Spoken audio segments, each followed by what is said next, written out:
time for viewer mail. And we have viewer mail. We do have viewer mail. It's from Mark in Ann Arbor, Michigan. He's back. He's back. Thank you, Mark. If you have a question, please send it to Doug@riskandrewardtv.org. I would be happy to try to answer your question. What does Mark want? He says, Herman Cain, Republican candidate for president, said he'd like to return the U.S. to the gold standard. What are some advantages and disadvantages of pegging the dollar to gold? Not that it would ever happen, but would you be in favor of it? Good question. There's a lot of people talking about gold these days, and this is one of the reasons why. In fact, one of the reasons people would buy gold these days as an investment is because they feel that we might go to a gold standard. Of course, if we went to a gold standard, it would have to be priced much higher than it is today because yes, it would. We don't have any gold. I mean, we do have some gold, but not very much. In fact, I don't even know how much we have. I don't think anybody really knows how much we have. I don't think they're telling anybody. But anyway, we're not going to a gold standard. I am very, very confident about that. Would I be in favor of it? No, I wouldn't. And the reason is... What is the reason? Is because it's not nearly as flexible as a flexible currency. So if you went to a gold standard, the only amount of money you can print is the amount that you have in gold in Fort Knox or wherever you hold it. And so people can come and bring their dollars and put them, hand them over and get gold.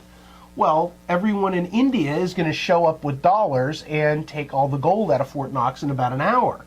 And now we don't have any money at all. So it's very unwieldy in a global community to tie it to a mineral like this. There's certainly no flexibility. It ties our hands. We can't, we would have to borrow for going forward. We wouldn't be able to increase the money supply. We'd be like Greece. Greece is stuck because they can't increase the money supply and devalue their currency. It put a stop to everything. Yeah, it would. And it'd be heavy to carry around, I think. Well, okay. That would be another one. So we're not going back on the gold standard. It wouldn't be a good idea. There are some people that are going to push it. And, of course, the people who are pushing it, you have to ask, well, are they gold bugs and are they invested in gold? They have gold. They have a vested interest to push it. And, of course, why would a politician bring this up? Well, because people want to hear it, because there's certainly a case to be made for fiscal restraint and for holding down the rate of the Fed. It would definitely restrain things. It certainly would. But you remember now, politicians are salesmen. They want something. They want your vote. And the easiest way to get that is to tell you what you want to hear. So, there's reasons why they might be saying that. Gold in general. Have you ever heard of tulip mania? You've heard of tulip mania. Oh, yes. So in the 1600s, tulips were the big thing, and tulip prices went up so high that a tulip bulb was something like the cost of an annual income of a skilled workman. For a tulip. For a tulip bulb. A tulip bulb. So, gold is a shiny pet rock. It's pretty, Tiffany's jewelry, little blue box. Oh, it's great. It has some uses. But yeah, like a tulip bulb has some uses. It's pretty. But, when it goes out of favor, and I don't want a tulip bulb anymore, it could crash. It can crash tremendously.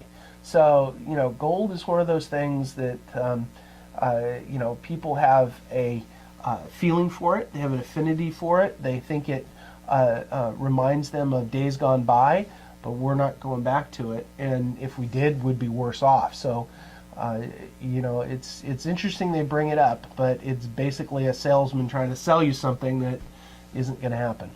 And what's your takeaway? So my takeaway is flexibility is crucial in a global world. Tying our hands to depend on mining gold to increase our money supply is not only unlikely, it's a pretty bad idea.